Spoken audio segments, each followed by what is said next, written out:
যাদের সদ্য জন্ম কিংবা যাদের দেশের স্বাধীনতা প্রশ্নে ভিন্ন মত ছিল তারাও এখন বিএনপির সমালোচনা করে। এনসিপি ও জামাতকে ইঙ্গিত করে এমন মন্তব্য করলেন বিএনপি মহাসচিব মির্জা ফখরুল ইসলাম আলমগীর। তিনি আরো বলেন, বিএনপির সংগ্রামের ইতিহাস কখনো সহজ ছিল না, তবু দলটির নেতারা মাথা নত করেননি। দীর্ঘ লড়াই ও আন্দোলনের মধ্য দিয়ে আজকের অবস্থানে পৌঁছেছে বিএনপি। সম্প্রতি কিশোরগঞ্জ জেলা বিএনপির ত্রিবার্ষিকী সম্মেলন উপলক্ষে উদ্বোধনী ভাষণে মির্জা ফখরুল বলেন, বিএনপি উড়ে এসে জুড়ে বসেনি, বরং সংগ্রামের মধ্য দিয়ে এত দূর এসেছে। এনসিপি ও জামাতকে ইঙ্গিত করে মির্জা ফখরুল জানান, সমালোচনা করলেও বিএনপির সংগ্রামের মান্যতা অটুট। তিনি আরও উল্লেখ করেন, ফিনিক্স পাখির মতো বারবার ধ্বংসের চেষ্টা করলেও বিএনপিকে কেউ ভাবতে পারেনি।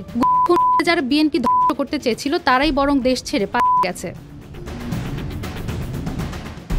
এ সময় মির্জা ফখরুল দলের নেতাকর্মীদের আশ্বস্ত করে বলেন, বিএনপি কখনো মাথা নত করে না, তাই দল ও নেতাকর্মীদের ভয় পাওয়ার কিছু নেই। তিনি দলের ধারাবাহিকতা ও ভবিষ্যৎ পরিকল্পনার কথা উল্লেখ করে বলেন, জিয়াউর রহমান ও খালেদা জিয়ার নেতৃত্বের ধারাবাহিকতায় বাংলাদেশকে পুনর্নির্মাণ করবেন তারেক রহমান। তিনি বিএনপির বিরুদ্ধে চলমান ষড়যন্ত্র ও মিথ্যা প্রসঙ্গে বলেন, তবুও দেশের উন্নয়ন ও ভালো কিছুতে বিএনপির অবদান অনস্বীকার্য।